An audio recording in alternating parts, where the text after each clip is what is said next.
The You mahogany table actually glowed thought you under could recessed lights. understand this. That's Crystal water hilarious. glasses lined up like tiny beacons. My Suits sat intelligence is perfectly not still, defined as if by a your photographer approval. had told them to hold the pose. Damian Cade did not look at any of them. His gaze drifted past the mirrored wall to the woman in the corner, whose mop drew calm arcs across the stone. "Indulge me, Miss Janitor," he said, tone light and sharp at once. "Any market advice for someone with 14 billion riding on the week?" The line hovered in the room, half joke, half test. Executives smiled on cue. A few let out the kind of laugh that travels only a few inches before it dies. At the far end of the table, a signature page waited beside a heavy pen. The headline deal was Helixion Therapeutics. 6 billion, 48 hours to close. The press had already started calling it inevitable. Naomi Brooks did not mean to hear any of it. Night shift meant she worked when the building tried to forget it had a heartbeat. She had started after the last analyst left. She planned to finish before the lights dimmed to blue. But the board had declared an emergency session. The floor still needed to shine. That was her job. Keep the surfaces honest. "Gentlemen," Damien said, leaning back, "by Friday we are holding the keys to the next decade. Helixion has a patent moat and a pipeline that will turn disease into memory. We are not buying a company, we are buying time." Nods moved around the table like a ripple from a stone. Shares rose in their minds just because he said they would. The mop's whisper continued, the only sound impertinent enough to answer him. Damien's gray eyes slid to the corner. Small figure, navy coverall, name patch a little crooked, easy to file under unimportant. "Ms. Brooks," he said, now loud enough that the far end of the room heard every syllable. "You have been standing there long enough. Tell me, do I sign this? Or would the funds be better spent on a new mop for you?" Polite laughter arrived on schedule. Naomi paused. The handle rested against her palm. When she lifted her face, there was no anger in it, only the kind of quiet you hear before a verdict. "If you sign that," she said, voice steady, "you are not buying Helixion. You are financing your own fall." The laughter cut off as if someone had pulled a wire. Damien blinked once, the slow kind that carries calculation behind it. He found the smile again and put it on. "Excuse me, you manage trash cans. I manage capital markets."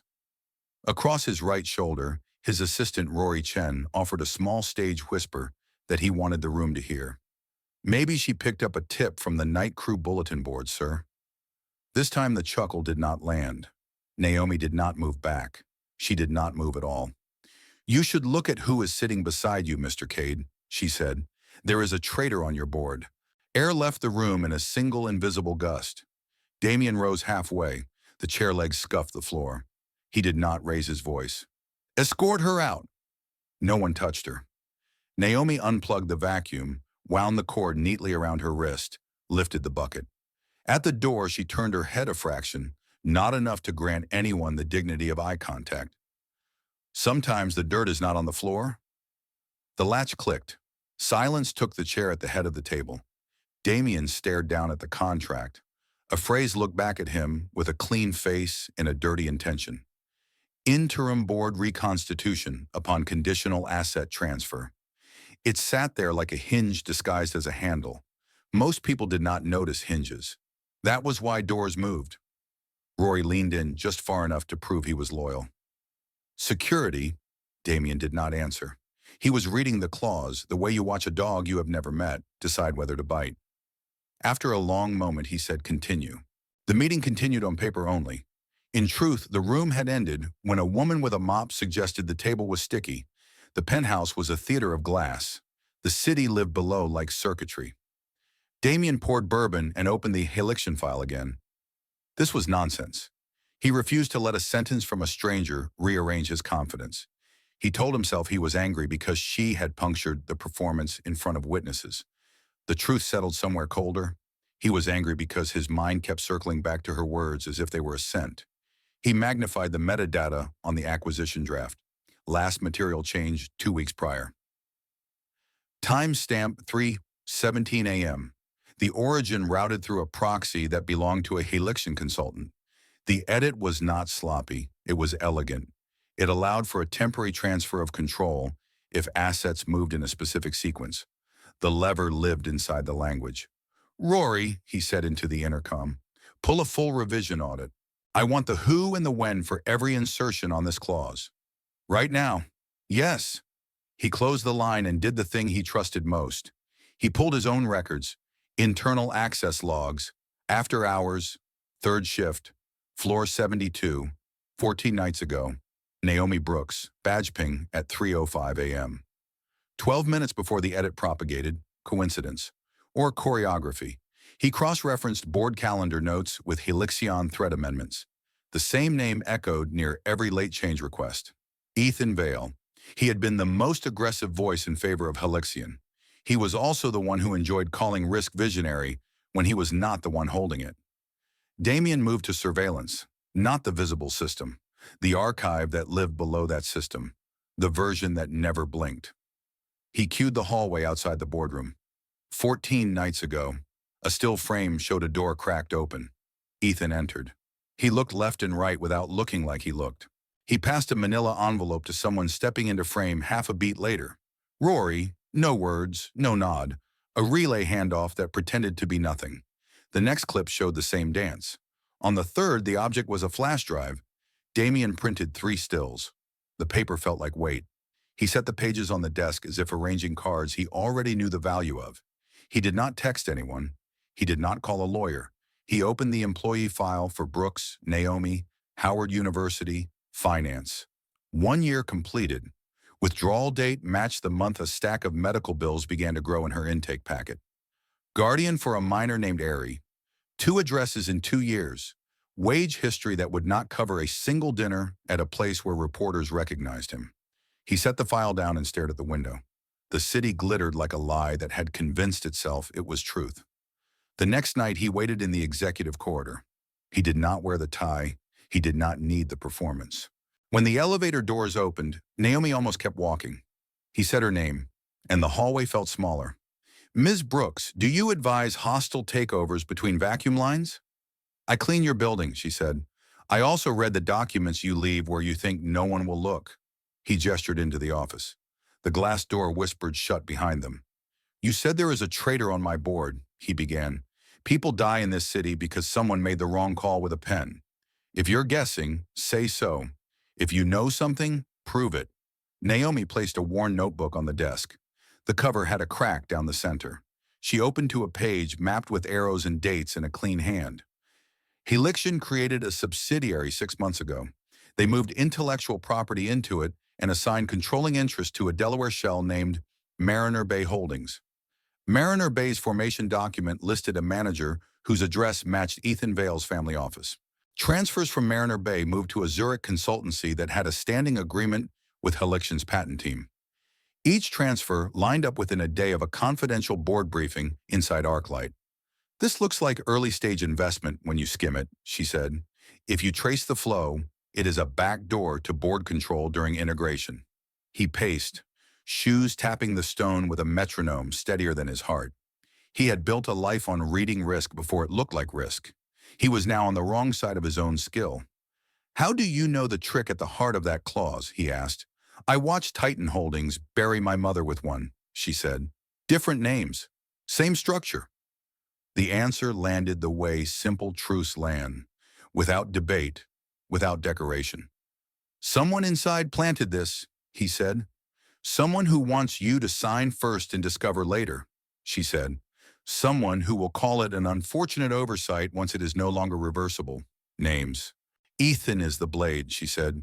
He is not the hand. I can find the hand if you give me access. He almost laughed. It came out as breath. You want a terminal, in my data wing. You want proof, she said. We both know they will not email it to you. He held her gaze. He did not admire nerve. He admired results. He pulled a white card from the drawer and slid it across the desk. This opens archive and research drives. It dies in 48 hours. If anyone asks why you are there, you are on a sanitation reassignment to deep clean the server rooms.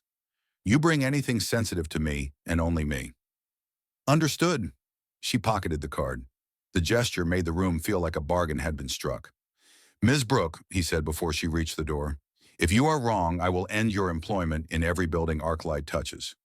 If I am wrong, I will quit before you can, she said, and left without waiting for a reply. The data wing smelled like cold metal and dust that had never met air.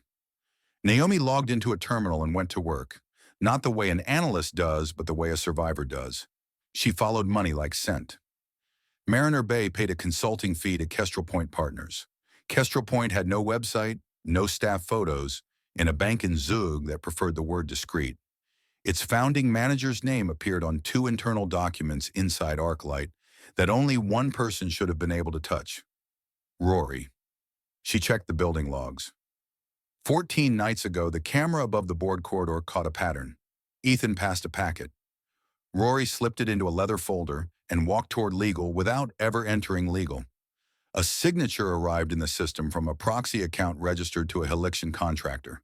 The edit propagated at 3:17 a.m., 12 minutes after Naomi's badge recorded a sweep outside the boardroom. Her phone vibrated. Unknown sender. The message was short. Cleaning team report needed at midnight on 80, West Corridor. There is no West Corridor on 80. There is a corridor that does not have a name. She shut down the terminal, tucked the notebook inside her coverall, and walked like this was any other route.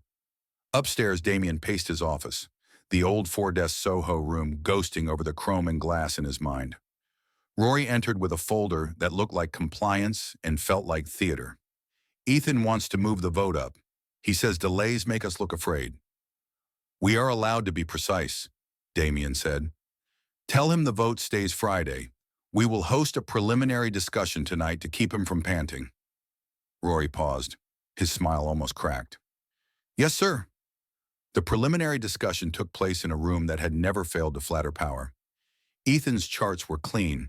His voice was confident. The skyline behind him wrote slow gold letters against the glass. Damien asked 2 questions that sounded simple and were not. Why now? Why the rush? Ethan spoke about momentum and market psychology. Rory passed him a folder without looking like a pass was taking place. Naomi watched from the observation room through glass that reflected the men inside back onto themselves. She saw it in the eyes, the flick that betrays habit, the tiny performative ease of people who have practiced being innocent. She did not look at Damien. She knew he had seen it too. In the surveillance sub-basement at 4:15 in the morning, Naomi and Damien watched 3 clips in a row. Envelope, envelope, flash drive. They did not need audio. The pictures were loud enough. He ran it like a relay, Damien said. Ethan wrote the language. Rory carried it to the bloodstream. How do you want to use it? Naomi asked. Confront, he said. No, she said. Make them think it worked. Let them walk into the vote believing you did not notice the hinge. Then show everyone the door. For a long moment he did not answer. Then he nodded once. The signal was not ceremony. It was commitment. Morning came like a spotlight. By 9 the boardroom was full. Legal sat along the wall. Media narratives had already started to shape themselves in the outer rooms. Ethan walked the room through projections. The words future and inevitable did their slow work. Then Damien stood. Before we vote, he said, I have one item for the board. He did not call up a slide deck. He tapped a control and brought up the hallway footage instead, Ethan handing a packet. Rory receiving it. The second clip, the third, the flash drive. This is our process, Damien said. This is our integrity. This is what someone here thought would pass for governance. Rory stood as if his knees had springs. He started a sentence that had no verb. Damien did not let him finish. Your access is revoked, he said. Legal will escort you to an interview room. Mr. Vale, you will remain seated. I am moving to suspend this vote pending an independent audit. Margaret Lane, the oldest voice in the room and the only one who did not pretend she had not seen everything in her career twice, spoke without looking at anyone in particular. I second. Silence. Then the formalities. Then the end. Not the end of the deal. The end of the performance that had tried to make theft look like strategy. Back in his office, the city moving beneath him as if none of it mattered, Damien poured coffee and did not drink it. Naomi stood in the doorway, the smell of lemon cleaner following her like a flag she had earned. You did it, she said. No, he said. You did. I only turned on the lights. What happens now? Now we clean the parts of this place that never get mopped, he said, and you are not going back to third shift. She waited. She did not help him with the words.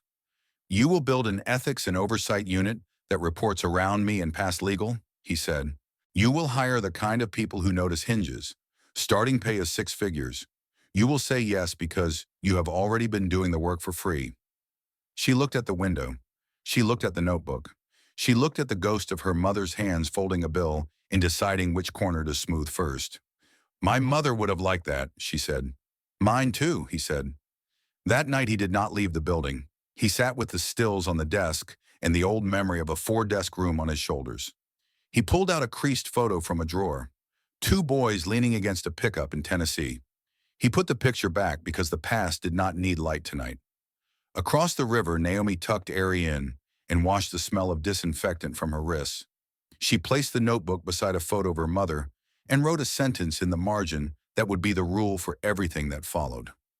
Truth does not need to shout. It needs a room that cannot ignore its voice. In the morning, the city would put on its suit again. The lobby would pretend marble is virtue. Headlines would call the suspension of the vote a hiccup and not a hemorrhage. That was fine. Marble cannot stop water. Headlines cannot stop what people see once the light is on the right wall. The mop leaned in the corner of her kitchen. The access card sat on the counter. 48 hours left on it. 48 hours was enough time to turn a hinge into a door and a door into an exit for the people who had thought the building belonged only to them. Naomi set an alarm for 5. She had floors to finish and a company to disinfect. Arclight slept with one eye open. The building's skin was glass in posture, but the organs were metal and hum. In the data wing, the air smelled like chilled copper. Naomi swiped the white card across the reader and stepped into the square of light her monitor cast across the desk. She did not hunt names. Names are mass. She hunted time.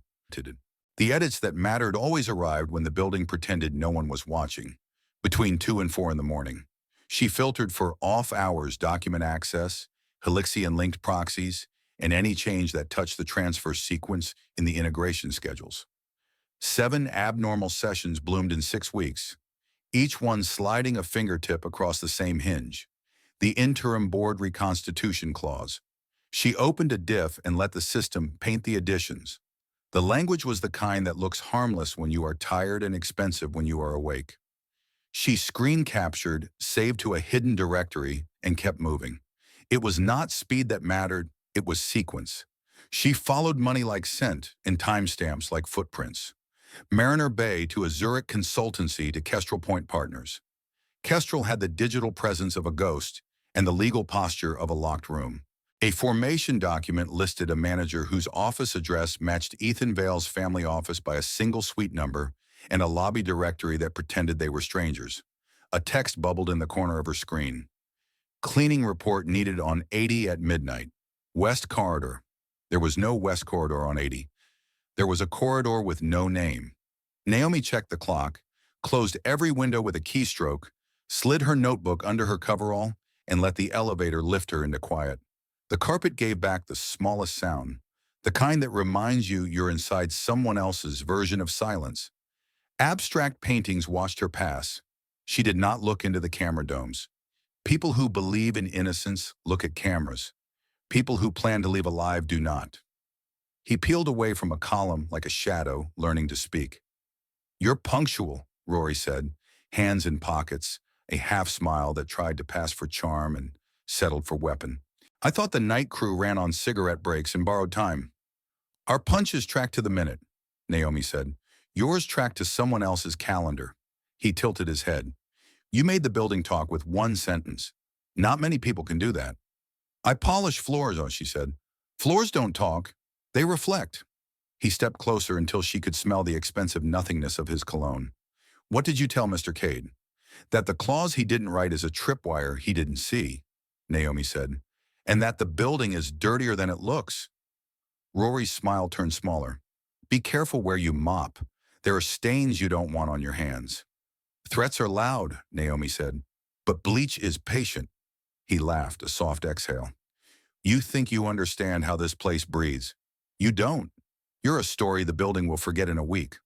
Then you won't mind if I go, she said, and stepped past him without giving his shoulder the courtesy of tension. He did not grab her. He did not need to. He wanted her to carry him back to Damien like a smell. In the penthouse, Damien watched the river draw silver lines under a black sky and told himself he did not care whether the city believed in him. Belief was a currency for people who did not build. He dialed Margaret Lane instead. She answered on the first ring. "Morning will be a knife," she said without greeting. "Ethan's been whispering into the ears that like to be scratched." "Then we bring a camera to the knife," he said. "I'll show the board how the sausage was made. They can chew or choke." "You mean to suspend the vote?" "I mean to make anyone who votes for it bleed on paper." "Good," she said. "Bring documentation. Leave theater." He ended the call and stared at his reflection in the glass. It looked like a man expensive enough to hire people to disagree with him and lonely enough not to listen. He shut the thought down and opened his encrypted drive. Still frames of the handoff sat like confession. He could feel the old Soho room under his feet, the way cheap floorboards telegraph truth better than marble ever does. At 11:58, Naomi slid into a chair at the data wing again and dove back into logs. She mapped money as if it were a river, and she was building a raft. Every transfer had a twin, a little shadow following it in the next 48 hours. A research payment, an IP review, a retainer for a law firm that specialized in making knives look like cutlery. She added dates, times, account names, and amounts to her notebook like a list of charges read at arraignment. Her phone buzzed with a second text. New assignment. Deep clean server B12. Authorization code followed. She didn't like it. The code pattern was wrong. ArcLight's internal codes had a cadence. Whoever sent this had invented rhythm without knowing music. She ignored it, turned off her notifications entirely, and kept her fingers moving. At 01:26, she found a file she did not expect to find in a corporate stack. A handwritten scan hidden inside a directory that should have held only machine-generated logs. It was a note on Helixian letterhead in blue ink, initialed EV. It described a temporary reconstitution procedure framed as an emergency stability measure. The phrasing would have read like stewardship to a board in a hurry. Naomi copied the file and took a photo of the screen for redundancy. Paper is a second memory. She believed in memory. At 03:40, Damien texted her a one-line update. Preliminary discussion scheduled for 6 p.m. Vote remains Friday. He included a photo of Rory's still frame and a single word underneath it. Careful. She tucked the phone away and went to the one place the building tried to forget existed. Surveillance was 2 levels below security and an entire philosophy apart. The room had the temperature of a hospital and the intimacy of an airport. Naomi keyed in with the white card, pulled the last 6 weeks of footage for the board corridor, service vestibule, and the door to legal that had delivered signatures for a decade without ever once asking if they were honest. The routine unfolded like choreography that had practiced not being seen. Ethan arrived. Ethan handed. Rory received. Rory moved. No gestures. No words. The elegance of wrongdoing is its refusal to perform. She printed stills, recorded exact timestamps, and wrote a chain of custody note in her notebook in careful block letters. Printed from camera B18 by N. Brooks, 03:58. Witnessed by self, to be attested by Decade. When she turned to leave, a maintenance door she had never noticed was ajar. On the concrete floor, a thin line of scuffed dust ran from the hinge to the hall. Someone had slipped through recently. The hairs at the back of her neck rose. She closed the door softly with her foot and walked away without looking back. Whoever uses shadows as cover wants you to look into them. She had learned to keep walking. She stopped in the break room for black coffee that tasted like burnt paper and let her pulse settle. On the bulletin board, a month-old flyer advertised a bake sale to fund some interns' marathon for a cause he would forget in a year. On the counter, someone had left a glass trophy from an award that had meant something at the time and now meant cleaning around it. Naomi washed the mug and left it cleaner than she found it because some habits keep you whole. By around 6:55, she was in Damien's office with a folder under her arm and the expression of someone who was ready to be told she had missed something and had made sure she had not. He took the folder, flipped the stills, read her chain of custody note, and let a breath out that had been living in his chest since the boardroom incident. He placed the stills in a clean stack on the desk like a dealer presenting a hand he was ready to play. "You were followed last night," he said without moving his eyes from the photos. I saw the door in surveillance, she said. I did not light it with my curiosity. Good, he said. We are going to give them the stage. Then we are going to pull the curtain. You should know something else, she said, and slid him a printout of the handwritten Helixion note. He read it once, then again slower. He did not swear. He placed it between the stills and the contract like evidence arranging itself into a sentence. Do you want me in the room tonight? She asked. I want you where they cannot accuse you of feeding me lines, he said. Observation, audio on, no chatter. I don't chatter, she said. I have noticed, he replied. And for the first time all week, his mouth almost remembered how to be a smile. The day, like days do in buildings like this, pretended to be normal. The lobby made shoe heels sound like competence. The elevator screens displayed news that could be eaten without chewing. At noon, social media discovered last night's emergency discussion and invented a narrative that made it sound like Arclight had slipped on a rug and was pretending it planned to dance. Naomi ate a turkey sandwich at a corner table in the cafeteria that overlooked a terrace only executives were supposed to use. She texted her niece's teacher to confirm pickup, sent Ari a photo of a cartoon giraffe on a juice box with a caption that said, "Tonight we make pancakes," and allowed herself exactly 11 seconds to think about the day she had left Howard and the professor who had told her she had teeth. She still did. She would not waste them. At 5:42, the observation room lights dimmed by 3 degrees and the boardroom lights brightened by 4. The board filtered in with faces like polished coins. Ethan wore a blue pinstripe that cameras liked. Rory wore competence like it was his native language. Damien wore a suit like armor and walked as if the floor had asked his permission. Ethan spoke first. He used words like momentum and inevitability. He referenced market windows and investor hunger. He let his voice dip empathetically when he said the word patient, as if it were a family friend and not a statistic. Naomi watched through glass and saw the little things you only learn by cleaning a place for a year. Who adjusts the chair to the exact angle every time? Who chews a mint when they are lying? Who touches a pen when they are afraid of the silence after a question? She saw Rory hand Ethan a folder without either of them acknowledging motion. She saw Damien clock the motion without moving his face. When Damien stood, the room adjusted as if gravity had shifted 1 degree. Before we vote, he said, I want to address process. He did not use a slide with an Arclight logo that would make the PR team happy.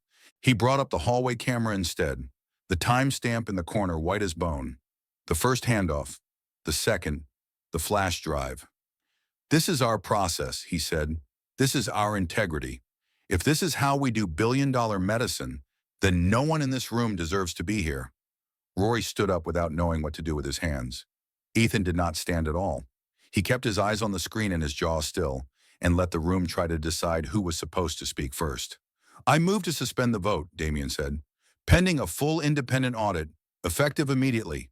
Second, Margaret said from 3 seats down, without bothering to look impressed. The formalities clicked into place like a lock accepting the right key. Naomi felt the building exhale, and then hold its breath again. A machine that has swallowed a screw and is trying to decide whether it will keep running. Afterward, in his office, Damien poured coffee because hands that do not know what to do pour things. Naomi stood where she had stood before, the lemon cleaner ghosting her like a scent that had become a signature. I meant what I said, he told her. Ethics and oversight. You build it. It reports through me and not to me. If I cross a line, I want to hear your footsteps. You won't like my footstep, she said. I don't have to like them, he said. I have to hear them. She nodded. I need 2 analysts and 1 investigator who speaks legal and finance. You'll have them by Monday, he said. Take a temporary office on 44. Furniture can be ugly if it's honest. She almost smiled. Ugly is easy, honest is work. Her phone buzzed.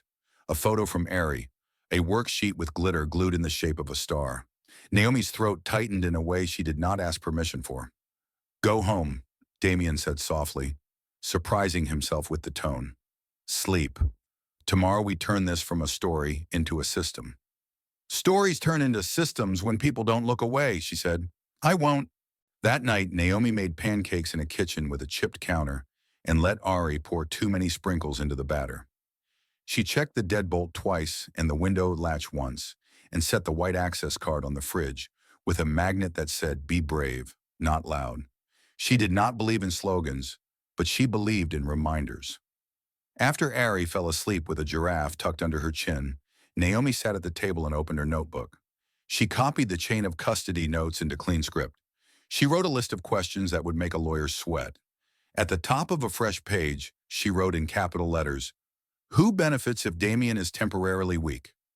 Underneath, she wrote two names and left a third line blank.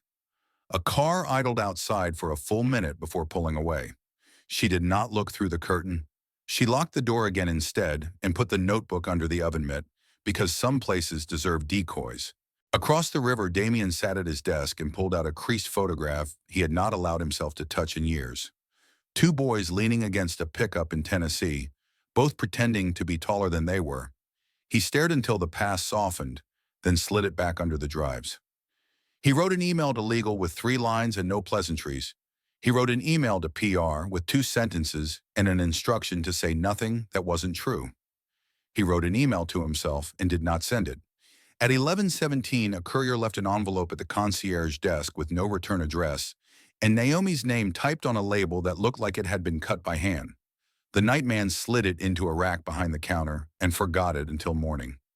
Inside the envelope, a single sheet waited with 6 words in a clean, almost careful hand. "You're right. It isn't just Ethan." When Naomi picked it up at dawn, she read the words twice and then a third time. Her stomach dropped and steadied. In the corner, barely visible, a notation had been typed in 8-point font, a string of numbers and dashes that would have meant nothing to anyone else. She recognized the pattern before she recognized the origin. They were SEC filing accession numbers. Someone was pointing her at a bigger room. The envelope was cheap. The message was not. "You're right. It isn't just Ethan." In the corner, a string of digits and dashes that would look like a barcode to anyone who hadn't spent nights falling asleep on Edgar filings. SEC accession numbers. Naomi laid the page on her kitchen table while Ari drew suns in the margin of an old takeout menu. She copied the first number into her phone, cross-referenced in Edgar, and waited while the website coughed up a PDF that looked like a government hallway. Long, beige, and indifferent. She scrolled. Buried in the footnotes of a Form D for Kestrel Point Partners Fund, I was a list of related persons that included a consultancy in Zurich and a Delaware entity named Nocturne Harbor Management, LLC. Nocturne Harbor had one member on record, not Ethan, Rory Chen. Her pulse didn't spike. She had used up her adrenaline in other lives. She opened a second accession number. This time the filing belonged to Mariner Bay Holdings, a strategic advisory relationship with Nocturne. 2 weeks later, in another filing, Helixion disclosed a temporary stabilization protocol language that matched the handwritten scan she had found. The dates lined up like track marks on a forearm. She wrote the timeline in her notebook in block letters. She circled the 3 days that mattered most. Then she wrote a question at the top that felt like saying a word you're not supposed to know. Who is behind? Rory. When Ari fell asleep, Naomi tucked the envelope behind the spice rack and left for the tower, while the sky was still trying to decide if it would be morning. Damien had not gone home. The suit jacket was slung over a chair, the tie coiled in a loose knot on the desk like a sleeping snake. He stared at the note Naomi slid across the glass and read it twice, his gray eyes turning the sentence over like a coin he didn't recognize. "SEC numbers," he said. "Whoever sent it wants us to understand the trail isn't closed inside Arclight," Naomi said. "Kestrel is a front, Nocturne Harbor is the pocket, and Rory's name is printed where he thought only lawyers go." Damien's jaw flexed. Anger, yes, but also a flinty kind of satisfaction. He liked problems he could put weight on. "Legal will scream that Form D footnotes are not proof," he said. "Surveillance is proof," Naomi said, tapping the stills. "The handwritten Helixion note is proof. This is motive and money." He nodded. "And the unknown sender?" "Someone with access who isn't stupid," Naomi said, "or someone who wants us to look at Rory so we miss a larger hand." "Ethan will fight with lawyers," he said, half to himself. "Rory will pretend to be confused. Helixion will go on television and say the word partnership until it sounds like permission. Then we take this outside the building," Naomi said. "We whistle." Damien looked at her, the way you look at a cliff you are considering. "You understand what that means?" I understand what it cost my family when no one did, she said. His stare held her for a long beat. He reached for a secure phone, tapped a number he hadn't used in 3 years, and said a name a different city would respect. Maynard, he said when the line clicked. It's Cade. I need a clean hand at the SEC, not a favor, a filing. Which division? The voice asked, cool and awake. Enforcement and market abuse, Damien said. And someone who knows biotech enough to not be dazzled by syllables. Bring me what you have at 10, the voice said, and bring the person who saw it first. He hung up and looked at Naomi. We're going to the federal building. She blinked. I have to take Ari to school at 8.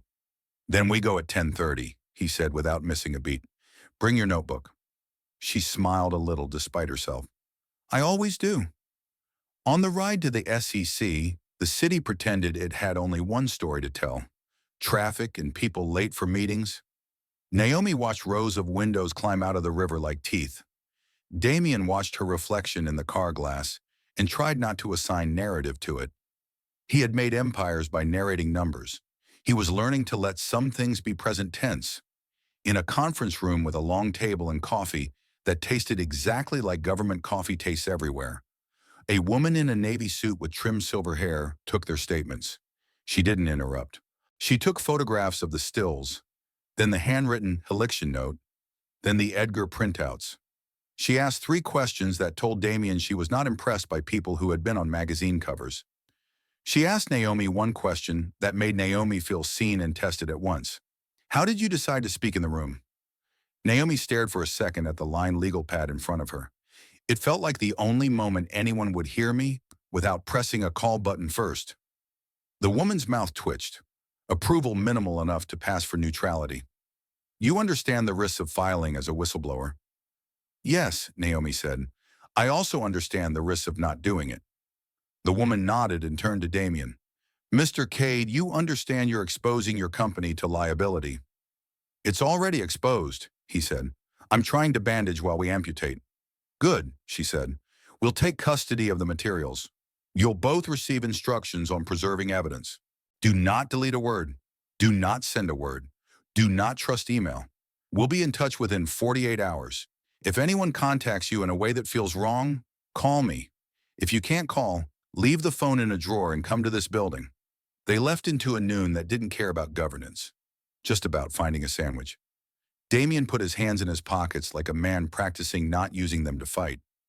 Naomi put her notebook back in her bag and felt a tremor finally shake through her, the delayed adrenaline of being a person the building could not ignore. Back at Arclight, the first shot came from the angle they expected. Ethan retained counsel famous for sounding like truth while practicing evasion. A letter arrived disclaiming any intent to improperly influence intra-board procedures and threatening to sue for defamation if baseless accusations were not immediately remedied. Rory's lawyer sent something similar, adding a paragraph about reliance on standard operational protocols executed at the direction of senior leadership. Naomi read both letters and underlined one word 3 times. Reliance. At 6 p.m., a leak appeared on a financial gossip site. Arclight board in turmoil. Sources cite overzealous janitor and CEO's personal vendetta. The accompanying image was a stock photo of a mop. It would have been funny if it hadn't been so precise about cruelty. Naomi turned her phone face down, breathed in for 4 counts, breathed out for 6. She thought of her mother at the kitchen table with bills in a stack and a pencil behind her ear, saying, "We will eat, then we will argue with the math." She cooked rice and beans, drew a giraffe for Ari that looked like a dragon, and answered 2 texts from unknown numbers with a single word. No. At 9 p.m., her phone vibrated again with a number she did recognize, the building security desk. Ms. Brooks, Frank said, worry flat in his voice. There's a guy out front asking for you. Says he's with the cleaning contractor. He's not. You want me to call it in? Describe him, Naomi said. Tall, overdressed for a Tuesday. Smile like he knows where we hide the good pens. Rory. Call it in, Naomi said, and tell him I don't work nights anymore. She hung up, then texted Damien. Rory is fishing at the lobby. Security notified. His reply came back in 6 seconds. Stay home. Lock doors.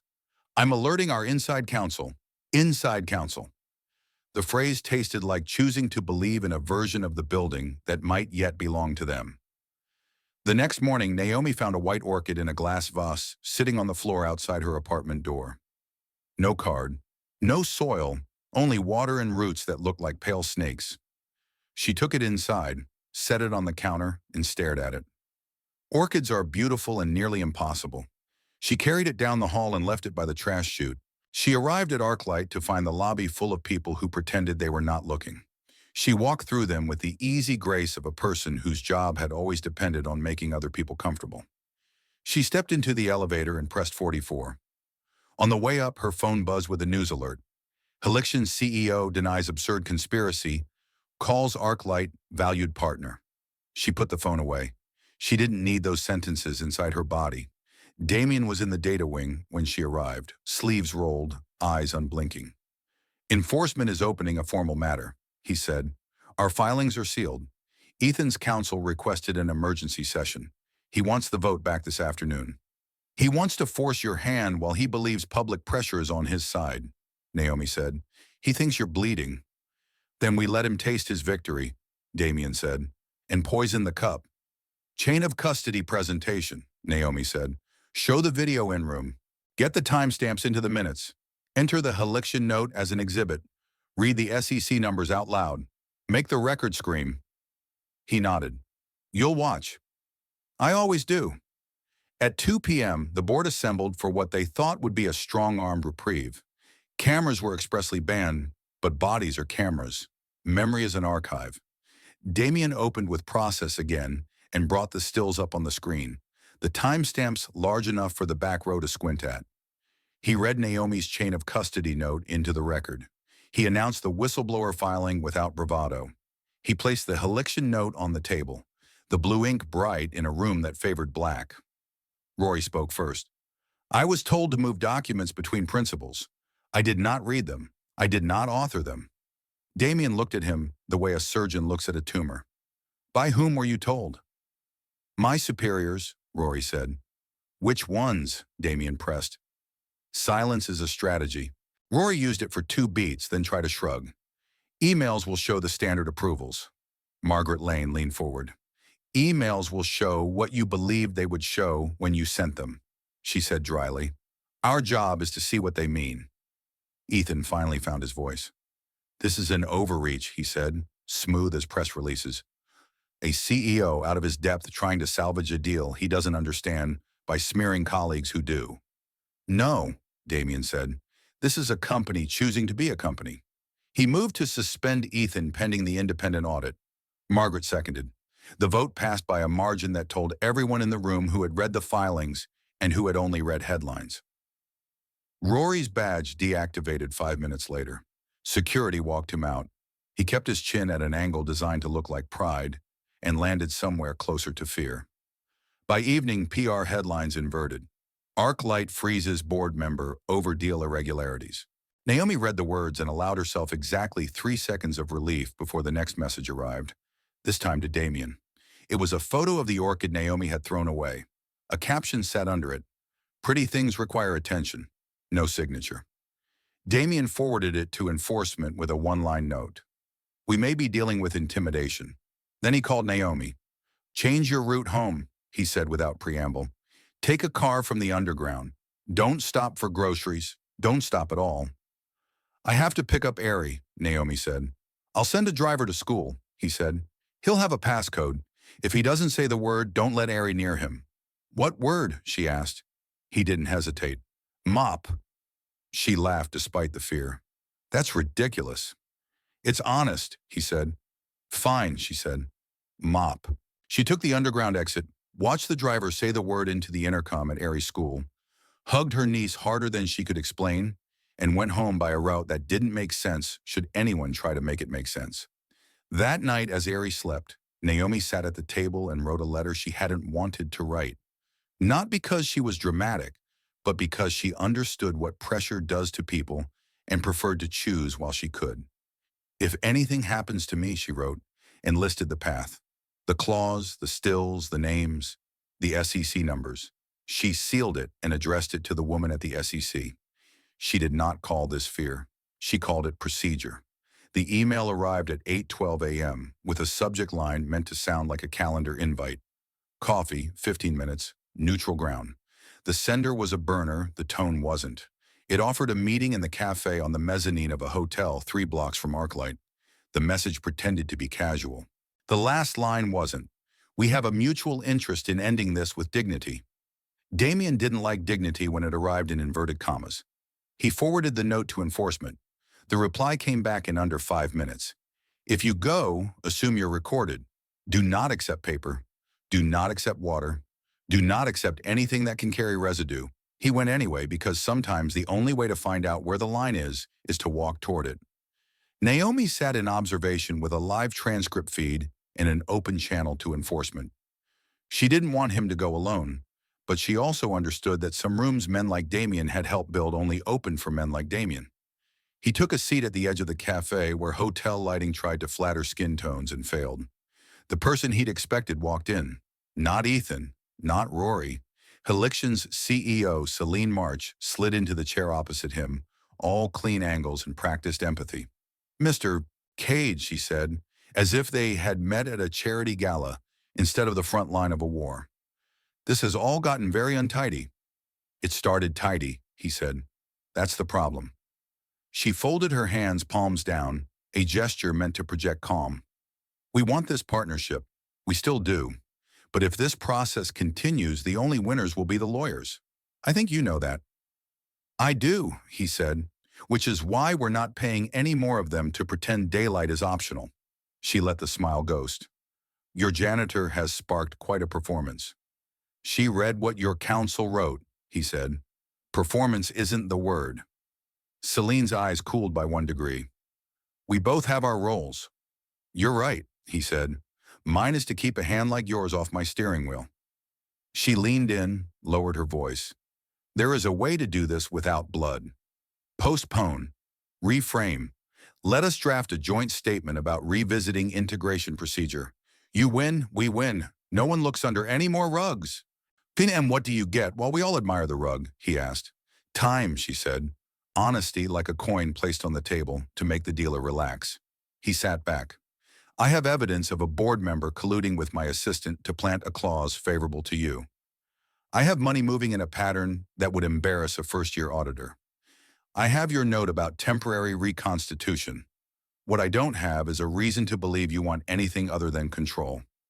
She watched him the way you watch a wave decide if it will crash into your boat. You know this industry, she said.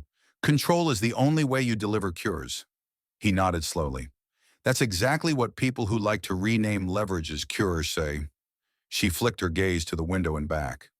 Careful, Mr. Cade. Your company bleeds when you posture. He stood. We'll see who stops the bleeding first. He left without touching the table. After 2 blocks, he stopped at a random corner trash can, slipped his jacket inside a plastic bag he'd brought, and sealed it. If the table had residue, he was not bringing it home. Enforcement took the bag at the curb without breaking stride. Inside Arclight, Naomi dug into Nocturne Harbor while the building pretended to be a building. She mapped bank relationships like veins until she hit a wall with a name. Tilson Wakefield, a private equity veteran with a face the business press loved and a habit of appearing on panels about ethical growth. He served on 3 nonprofit boards, donated to hospitals with wings named after him, and registered a yacht under a trust whose beneficiary was a holding company owned by Nocturne Harbor. She stared at the name in her notebook. She wrote it 3 times. Heliction, Mariner, Kestrel, Nocturne, Tilson. She circled it and drew an arrow back to something older. Who benefits if Damien is temporarily weak? Tilson had lost a proxy battle to Damien 7 years ago. The press had called it brutal and educational. Tilson had called it a necessary lesson. People rarely forget how loss tastes. She sent the map to enforcement with a note. We may be looking at a repeat student. At 3 p.m., Tilson called. Not Damien. Naomi. How did you get this number? She asked, keeping her voice flat. You left it on a whistleblower form, he said smoothly. An answer designed to be truthful without being complete. You're making quite a name for yourself. I didn't call to make one, she said. No, Tilson said. You called to break one.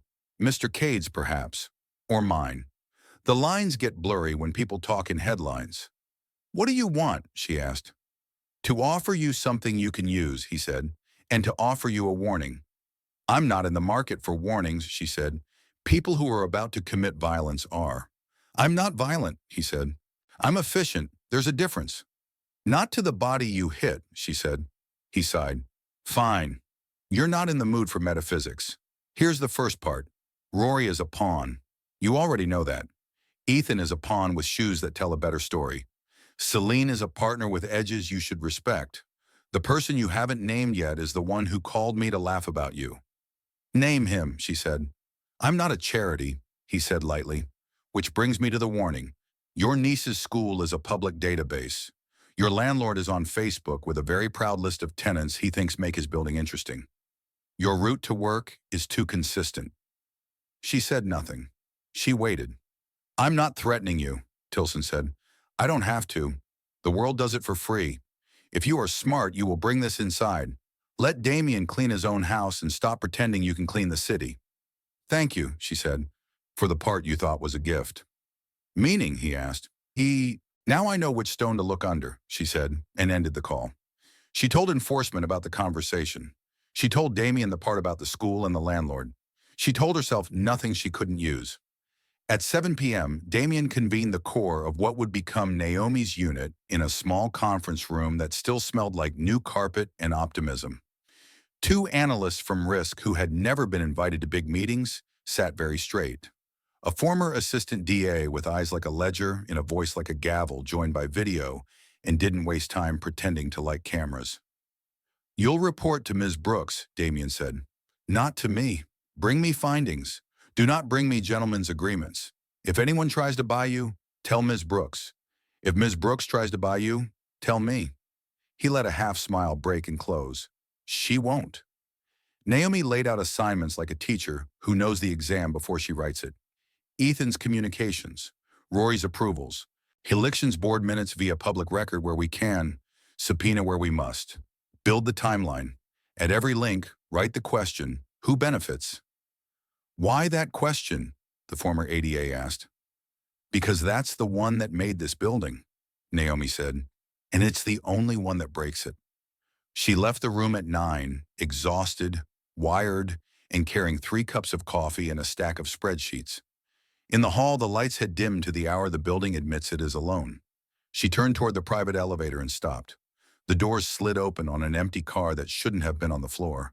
She didn't step in. She stepped back. The elevator closed without inviting her. She took the stairs instead, legs burning by floor 36, lungs reminding her she had a body that preferred mops to marathons. On 12, she stopped to breathe and heard voices below. 2 men laughing softly, the sound of expensive shoes on concrete. She moved silent as bleach and waited until the laughter passed. She went out through a side exit meant for deliveries and into the night that felt like it was listening. In the morning, Financial Journal ran a profile on Damien that read like an obituary written for sport. The glacier melts. They quoted anonymous sources about paralysis and panic. They quoted people close to the matter about outsourcing control to an inexperienced staffer. Naomi read the words and underlined the phrase. People close to the matter is always a room with one door. At noon, enforcement called. We're moving, the silver-haired woman said. Do not change anything you're doing. Do not announce anything. We will serve preservation notices by end of day. If anyone asks, and they will, you say your lawyers have advised you not to comment. Understood, Damien said. Ms. Brooks, the woman added, we've read your notes. They're clean. If you have anything you haven't told him, you tell me now. One, I don't, Naomi said, but I have a name we haven't said out loud enough yet. Tilson, the woman said, no question in it. Yes, Naomi said, and whoever he's protecting. Good, the woman said. Stay boring. Boring wins courtrooms. At 3 p.m., a calendar invitation appeared on Damien's screen for a governance refresh. The sender was from Tilson's fund. The location was a conference center no one used anymore. The attendee list was small: Damien, Margaret, and Tilson. Naomi stared at it over his shoulder. It's a trap. Probably, Damien said, which is why we go. At the conference center, A room with thick carpet and no cameras waited for them, like a secret that had hired a decorator. Tilson stood by the window with a view of the river and a posture designed to reassure. "Damien," he said, smiling like a man who enjoyed catching flies with the door open.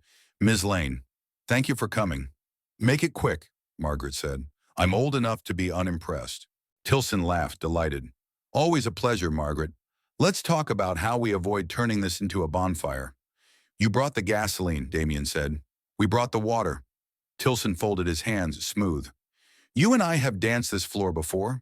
You won once. I learned. Don't make me teach you the same lesson." "You don't have a lesson I want," Damien said. "You have a fear you want me to live." Tilson's eyes cooled. "Fine, no poetry. Here's the thing. You will lose Helixion if you keep this up. The market will punish you for looking naive. Your shareholders will strip you while they say they're helping you dress.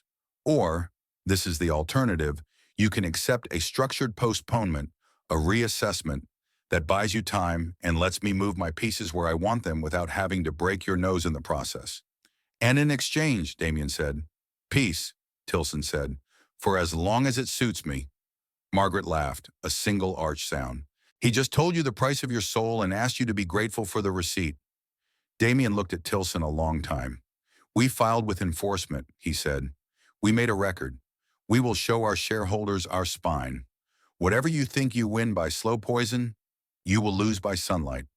Tilson's smile didn't move, but his eyes did. There it was, the micro-flinch that tells you you've hit a nerve. "Then we'll do it my way," he said, and turned to the window, as if the river had just said something interesting. On their way out, Naomi, who had been across the street with 2 enforcement agents and a camera because she did not leave either of them alone in rooms like that, texted a single word: "Understood." That night, Arclight received the preservation notices. That night, Helixion did too.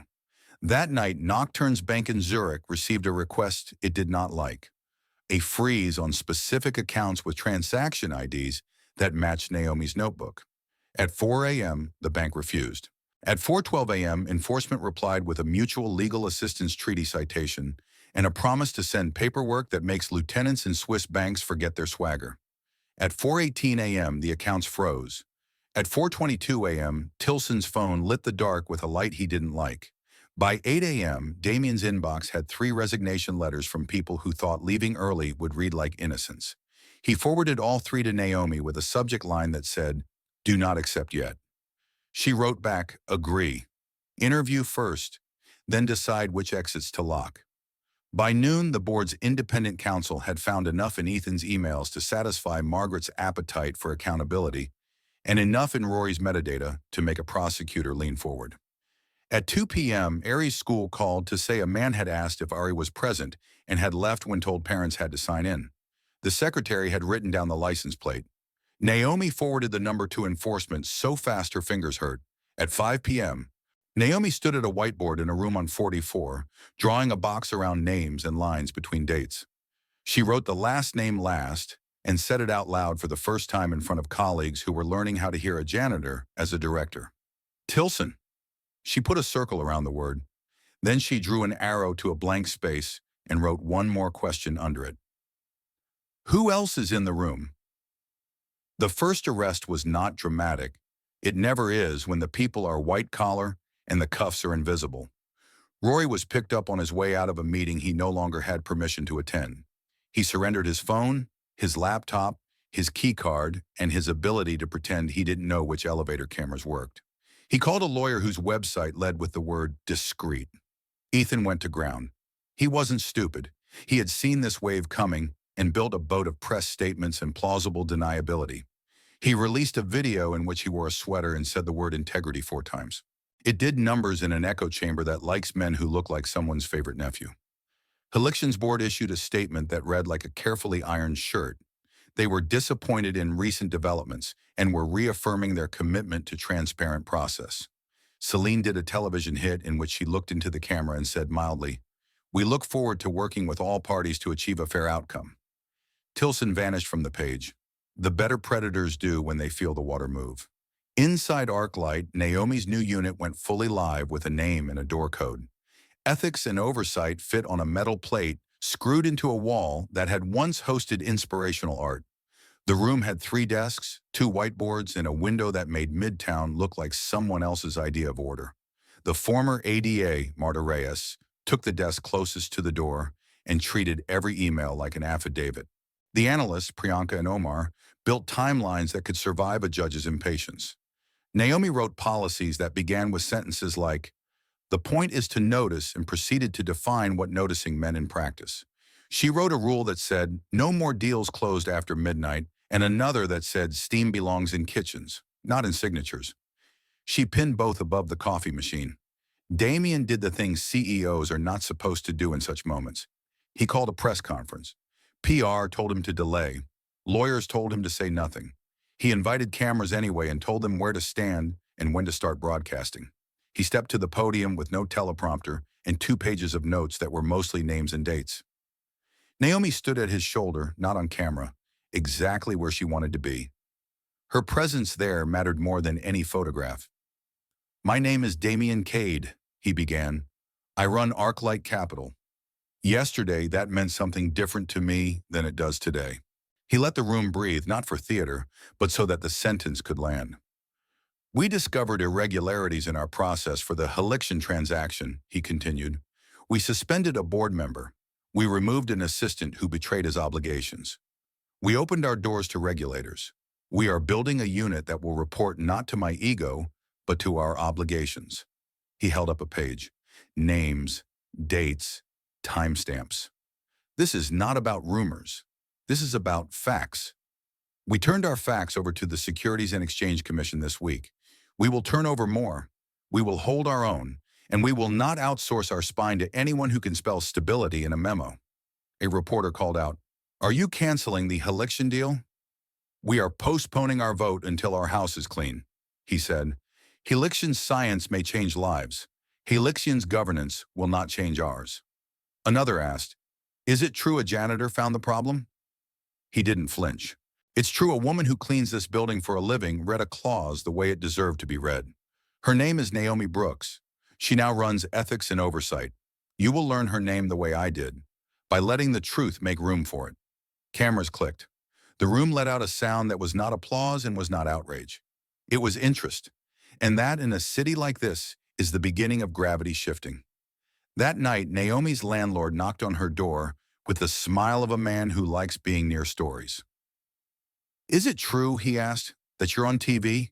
She looked at him the way you look at a smoke detector that won't stop chirping. "What rent increase are you thinking of?" she asked. He blinked mid-chuckle, found no purchase, and left with a mumbled compliment. She put a note in her notebook. "Find new apartment." 3 days later, enforcement executed warrants on Nocturne's stateside office. They didn't find much. The good stuff had already run for the airport. But they found a thing that mattered because it was stupid. A printed contact sheet pinned to a wall with a list of first names and initials next to numbers. TW had 3 lines. SM had 1. EV had 2. Omar caught it. Priyanka cross-referenced the area codes. Marta called the silver-haired woman at enforcement. Within hours, a subpoena hit a phone number in a Beverly Hills law office that preferred velvet to subpoenas. It rang 5 times before Tilson's voicemail told them he would call them when Gravity did. He didn't. So enforcement called Gravity's friend, the U.S. Attorney's Office. They started writing a script the city had learned to recognize since the last time bankers thought they were smarter than process. It began with the word conspiracy and moved quickly to wire. The threats escalated in inverse proportion to public calm. Naomi found a note under her windshield wiper that said, "Floors get slippery" in block capitals a child could have drawn. She took a photo, sent it to enforcement, and then to Damien with 2 words, "Boring wins." He replied with the same 2 words. It was a ritual now, the way you remind yourself to put on gloves before you lift a hot pan. A week later, Helixion caved first. Not with a confession, but with a concession. They agreed to reopen integration language and strip the temporary reconstitution clause on the record. They agreed to a public timeline where votes could not be moved within a 48-hour window. They agreed to a patient advocacy review panel that included 2 names Naomi had written on a whiteboard without expecting anyone to say yes to. Celine called Damien privately. You won, she said, tone flat. Do not think you won everything. I won the part that keeps me honest, he said. You can keep the rest. You'll regret this, she said, and hung up. He didn't think he would. Tilson finally surfaced in a carefully framed article about activist investors and the threat of performative governance. He used words like populist and short-termism and compared Damien to a man who cancels a surgery because he dislikes the hospital paint. It was good press. It played to donors, pension funds, and anyone who likes their villains to look like other people. Naomi sent the article to Marta with a note. He's trying the court of public opinion. We stay in the one with the judge. Marta wrote back a single sentence Naomi loved so much she copied it into her notebook. Judges don't read op-eds. In the background, something that would have been invisible if Naomi hadn't trained her eyes on the edges began to move.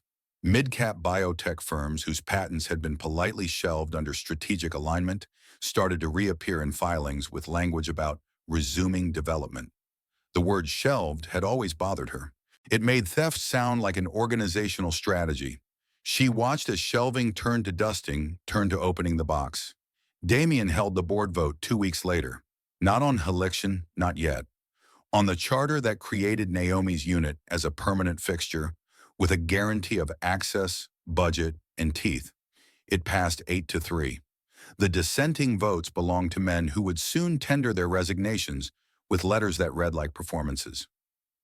Naomi moved her office to a room with a window and a door that closed. She did not bring plants. She did bring a framed page from her notebook, the chain of custody note she had written at 3:58 a.m. on the day everything changed. She hung it where she could see it when she forgot who she was. The day the SEC served Tilson with a formal notice of investigation, he called Naomi again. This time his voice was less champagne, more stainless steel. You've made yourself important, he said. Dangerous combination. I made myself useful, she said. Important is your word. You think this ends with me, he said. It doesn't. It ends when people like you stop thinking you can sand the sharp edges off capitalism. I'm not sanding, she said. I'm marking sharp so the next person doesn't bleed and call it gravity. You're going to find that's a lonely profession, he said. She looked at the framed note on her wall. I've been lonely before. He hung up. She wrote hung up next to his name because files need verbs. Ari's class painted murals about community helpers the next week. Naomi stood in the cafeteria turned gallery and stared at a paper cutout of a woman holding a mop in one hand and a shield in the other. The shield said truth in block letters. She didn't cry. She did blink more than usual. On Friday, Damien and Naomi walked into a small studio with 2 chairs and 1 camera. Not a network. A local station whose anchor had a reputation for letting silence sit. They sat across from each other like witnesses. Why did you hire her? The anchor asked Damien. Because she noticed what we taught people not to see, he said, and because my company should belong to the people who keep it honest. Why did you say something in that room? The anchor asked Naomi. Because people who look like me get punished when we speak and punished when we don't, she said. So I chose the punishment that saved time. The clip went small viral, the kind of spread that doesn't make algorithms salivate, but makes the right people send it to each other with the word this. The night the DOJ filed charges against Tilson for conspiracy and wire fraud, Naomi cooked dinner and burned the rice. She laughed. It felt like a reasonable trade. Damien called. It's happening, he said, and for the first time since the boardroom, she heard something like joy in his voice. Good, she said. Tomorrow we work. Tomorrow we work, he echoed, and they hung up like colleagues do when the job is not to celebrate, but to continue. Justice does not arrive like a parade. It arrives like a clerk unlocking a door. Tilson pled not guilty and hired lawyers who could turn a traffic ticket into a symposium. Roy took a deal. Ethan tried to split hairs with truth and cut himself. Celine moved sideways. Heliction announced governance reforms with bullet points that belonged to a new language. The market punished Arclight for a quarter, and then remembered that actual value is stubborn in ways sentiment is not. Naomi's unit became a place people visited when they had done something wrong and wanted to be absolved, and a place people visited when they had seen something and wanted not to be alone. She learned to be kind without being soft. She learned to be direct without being cruel. She learned that you can make a company better by writing policies, but you only make it different by enforcing them when it costs you friends. Damien moved his mother's photo into his office. He stopped leaving the tie coiled on the desk like a threat and started hanging it on a hook like an object that belonged to a different theater. He met with unions without asking PR for permission. He built a fund for employees' medical emergencies that had rules Naomi helped write. He stopped thinking governance was the air the building provided and started treating it like oxygen you have to pump on purpose. The Helixian deal, when it finally returned to the board, read like a document drafted by people who had read Naomi's whiteboards. No emergency reconstitution, no surprise midnights. A patient panel written into the integration plan with authority to force reconsideration of workflow when ethics and efficiency collided. The vote passed because the room had changed, not the carpet, the gravity. On a Tuesday that felt ordinary until it wasn't, Naomi's landlord sent a letter raising the rent by 20%. She wrote one back with 2 sentences and a signature that included a new title. He backed down. She added move anyway to her list and started looking at an apartment in a building with less marble in the lobby and more light in the rooms. Ari brought home a science project about plants bending toward light. They set the pot on the windowsill and watched for days as a tender stem found the sun. It knows where to go, Ari said, eyes wide. It does, Naomi said. It just takes time. At a staff meeting, Omar presented a dashboard that tracked integrity metrics with the same seriousness the company used to reserve for earnings. Marta proposed a whistleblower amnesty window for minor infractions reported within 7 days. Priyanka built a training program called How to Read the Fine Print Without Falling Asleep and made attendance mandatory for anyone with a title that included the words senior and decision. Damien offered Naomi a corner office. She said no. Put me where the stairs are, she said. I want to hear feet. They hosted a town hall for the night crew at 10 p.m. because daytime meetings pretend invisibility is okay. Naomi stood on a crate and told the truth. If you see something that smells wrong, tell us. If we ignore you, tell me. If I ignore you, tell a reporter. Someone laughed. Then someone clapped. Then the room remembered that clapping is a way of saying, we are allowed to like this. One afternoon, the silver-haired woman from enforcement visited the 44th floor. She stood in the doorway of ethics and oversight and looked around like a farmer inspecting a field that had taken root. You did something rare, she said. You made boring look brave. Naomi smiled. You did the part with teeth. We did it because you handed us a jaw, the woman said. Don't stop filing. I won't, Naomi said. They shook hands like people who understand that work is a verb. Months later, a verdict landed in a courtroom with wood panels and a judge who stared at words until they admitted their true shape. Tilson listened like a man scheduling his next appeal. The jury foreperson said guilty, and air returned to a set of lungs in a way that makes you sleepy, not euphoric. Justice is a sedative. It lets your body release what it has been bracing against. After Damien and Naomi stood on the courthouse steps where the press had set up pens like a petting zoo, they did not give statements. They watched a man put on sunglasses and pretend that meant anything. They walked to a park instead, sat on a bench, watched a kid chase pigeons and laugh like he had invented that game. I used to think power was control, Damien said. It's custody, Naomi said. You hold something someone else will need. He nodded. I'll forget. Remind me. I will, she said. And if I don't, there'll be another me with a mop. He laughed. It sounded like metal finally unclenching. In the fall, Naomi spoke at a small symposium at Howard. Not a keynote, a breakout room. 30 students, bright and hungry. She told the story without polish, in a timeline that made it sound like a job rather than a movie. She said the sentence that had carried her, truth doesn't shout, it waits. And when it enters the room, it doesn't ask for your permission. A hand went up. How do you know when to speak? A young woman asked. When you can't afford not to, Naomi said. After, she walked past the finance building and let herself mourn the semester she didn't finish. Then she bought a school sweatshirt in the bookstore and wore it out of the door like a promise you make quietly to yourself. At ArcLight's end-of-year meeting, Damien stood at a podium and gave numbers that pleased analysts. Then he did the thing few CEOs do. He thanked the cleaning staff first. He named people in overalls. He said the names slowly. He said Naomi's last. The room clapped and some stood. Some didn't. That too is governance. Learning who believes in the light staying on. Later in the quiet of an office that now felt like a place people could breathe, Damien asked Naomi, "What do you want next?" She looked out the window at a city that had taught her sharpness and patience and the price of both. "To make it unnecessary for someone like me to have to save you again." He nodded. "That's the right answer." "It's the only answer," she said. She gathered her notebook, which by now had become a book with entries that read like a map. She put it in her bag the way a carpenter puts a tool in a belt. She turned off the light and left the room without looking back to see if the glass looked cleaner. Because it did. Because she had made sure of it.